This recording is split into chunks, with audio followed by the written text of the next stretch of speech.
Haleluya. Puji nama Tuhan. Shalom Bapak Ibu Saudara yang kasih Tuhan Yesus Kristus. Senang sekali kita kembali bertemu di Victorious Devotion yang kita cintai ini. Kita mau sama-sama belajar kebenaran firman Tuhan, meresponinya dengan benar dan taat dalam melakukannya. Hari ini kita mau sama-sama belajar kebenaran firman Tuhan dengan tema damai di tengah aniaya. Sebelum kita teraniaya, mari kita bersatu dalam doa. Bapa yang baik dalam sorga, kami mengucap syukur Tuhan untuk hari ini. Terima kasih untuk anugerah-Mu, terima kasih untuk kebaikan-Mu, terima kasih untuk semua keindahan dan kebaikan yang Tuhan berikan kepada kami. Tuhan, biarlah pada saat kami membaca kebenaran firman-Mu, kami bukan hanya sekedar membaca.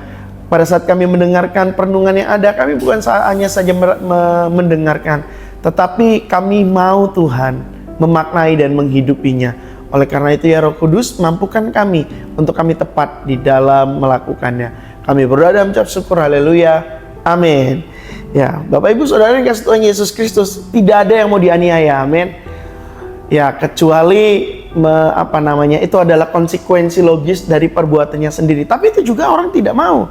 Tapi realitanya, jika hari ini kita membahas tentang damai di tengah aniaya, apakah kita akan mengalami penganiayaan sehingga kita harus memiliki kedamaian itu pada saat mengalami hal tersebut?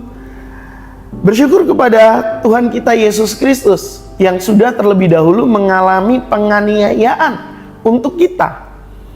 Jadi Yesus Kristus menderita tujuannya supaya bukan kita tidak menderita, Bapak Ibu, tetapi supaya kita menjadi sama seperti Dia. Dan ini menjadi sebuah pertanyaan lagi nih untuk kita. Benarkah, siapkah kita pada saat kita menyadari bahwa Yesus Kristus menderita tujuannya bukan supaya kita menderita, tapi supaya kita sama seperti Dia. Dan hari ini berdasarkan Yohanes 16 ayat 33, ini menjadi dasar penguatan bagi kita. Semua itu kukatakan kepadamu supaya kamu beroleh damai sejahtera dalam aku. Dalam dunia kamu menderita penganiayaan, tetapi kuatkanlah hatimu. Aku telah mengalahkan dunia. Haleluya. Ini sebuah penguatan yang begitu luar biasa Bapak Ibu Saudara yang kasih Tuhan Yesus Kristus. Yesus harus menjalani via dolorosa dulu, supaya pada saat kita mengalami via dolorosa, supaya kita pada saat kita mengalami jalan penderitaan, jalan penganiayaan yang karena kebenaran, yang karena Injil, yang karena nama Yesus Kristus, yang karena kita mempertahankan iman, maka Yesus sudah mengingatkan kita sebelum kita mengalami itu semua. Yesus sudah melakukan sebuah tindakan preventif, sebuah tindakan pencegahan. Kalau para pengikutku, para muridku, para umat yang percaya kepada Yesus Kristus mengalami situasi itu, semua ini kukatakan kepadamu supaya kamu beroleh damai sejahtera. Dalam siapa? Dalam aku, kata Yesus. Jadi kedamaian kita pada saat mengalami penganiayaan di tengah-tengah penderitaan, di tengah-tengah situasi yang karena kita memegang teguh kebenaran itu, ada damai yang bukan dari dunia. Secara psikologis itu kita bisa menghilangkan rasa sakit, menghilangkan rasa trauma kita dengan berbagai macam hal yang bisa kita lakukan. Tapi realitanya itu adalah terbatas. Apakah itu tidak bisa digunakan? Bisa. Tapi berdasarkan firman Tuhan, beroleh damai sejahteranya dalam siapa? Dalam Yesus. Karena apa? Karena Yesus sudah mengalahkan dunia. Dia yang tidak berasal daripada dunia, tapi dia harus menghadapi dunia yang tujuannya pada saat orang-orang percaya kepada Dia sudah tahu bahwa dunia telah dikalahkan oleh Dia. Jadi pada saat kita di dalam dunia, kita menderita penganiayaan, kita mempunyai kekuatan. Kekuatan kita datangnya dari Yesus Kristus yang telah mengalahkan dunia. Jadi menjadi orang Kristen, kita tidak hanya sekedar melihatnya dari sudut pandang kebahagiaan kita, kemakmuran kita, kesejahteraan kita sebagai orang Kristen. Apakah itu salah? Tidak salah. Tetapi saat itu menjadi fokus, menjadi pusat utama, dan kita ternyata belum atau tidak mengalami itu semua, apakah kita akan menjadi kecewa? Apakah kita akan kehilangan damai sejahtera? Jadi berdasarkan ayat ini, Bapak Ibu Saudara yang kasih Tuhan Yesus Kristus, saat kita mengalami kehidupan yang sejahtera atau kehidupan yang prasejahtera atau tidak sejahtera sekalipun, sumber kebahagiaan kita bukan kesejahteraan kita, sumber kedamaian kita bukan kesejahteraan kita. Baik kita dalam keadaan sejahtera atau tidak sejahtera, dalam aman tidak aman, dalam nyaman tidak nyaman, kita ada dalam damainya Kristus. Ya, kalau ada kadang kan ada orang yang mengatakan memilih, kenapa kita tidak memilih berkemakmuran dan damai? Ya bisa saja, tapi ada juga toh orang yang berkemakmuran tidak damai. Ada juga orang yang tidak berkemakmuran tapi damai. Tapi ada juga orang yang tidak berkemakmuran tapi tidak damai. Jadi di sini kita mau melihat sumber kedamaiannya bukan makmur atau tidak makmur, aman tidak aman, tapi sumber damainya itu adalah dalam Kristus atau tidak.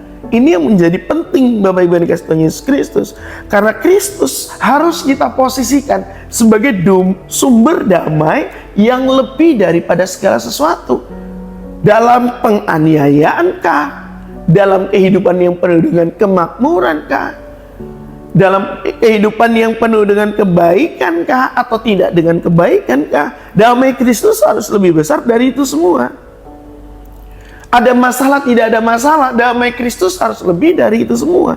Jadi pusatnya adalah damai Kristus itu sendiri, Bapak Ibu yang dikasih Tuhan Yesus. Jadi apa yang harus kita lakukan? Tetap teguh dalam segala keadaan. Makanya ikatan janji pernikahan itu kan dalam sehat dan sakit.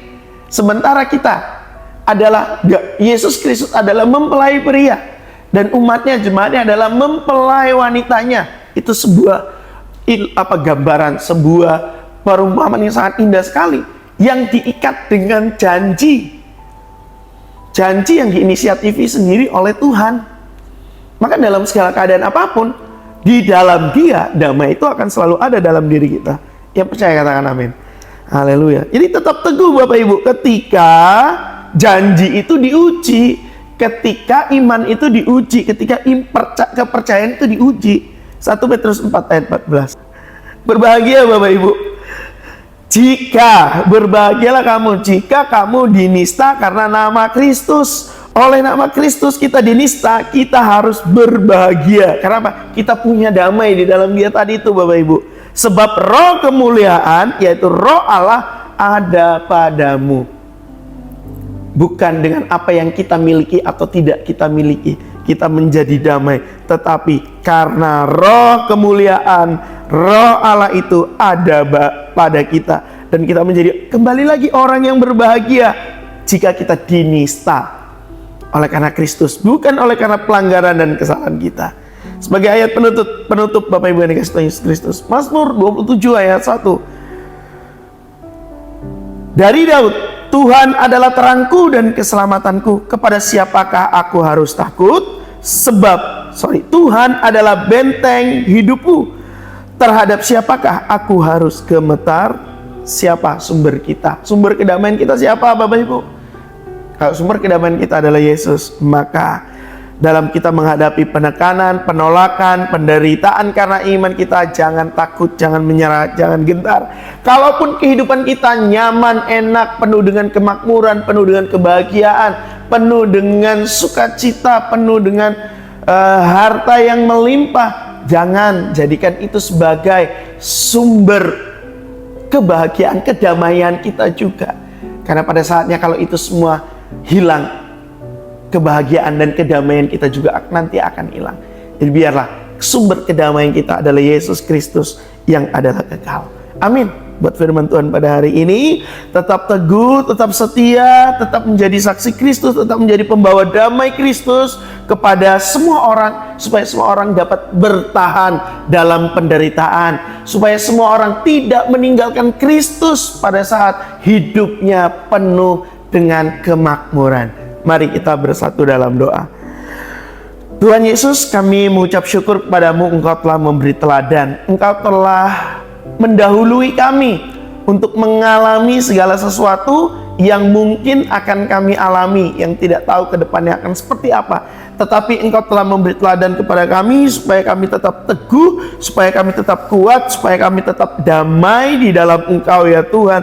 Terima kasih untuk setiap jejak-jejak-Mu yang harus kami ikuti. Terima kasih Tuhan, mampukan setiap kami untuk kami tetap terus menjadi saksi, supaya kami menjadi pembawa damai, supaya kami menjadi percontohan, teladan bagi banyak orang, karena kami meneladani Engkau ya Tuhan. Dan kami tetap percaya kemenangan-Mu atas dunia dipenuhkan, dilimpahkan kepada kami, supaya kami juga menang di dalam menghadapi berbagai macam penganiayaan, berbagai macam ujian ataupun penindasan yang ada di dunia ini. Kami bersyukur dan berterima kasih. Haleluya. Amin. Sampai ketemu di Victories Devotion yang akan datang. Tuhan Yesus berkati. Salam kemenangan. Shalom.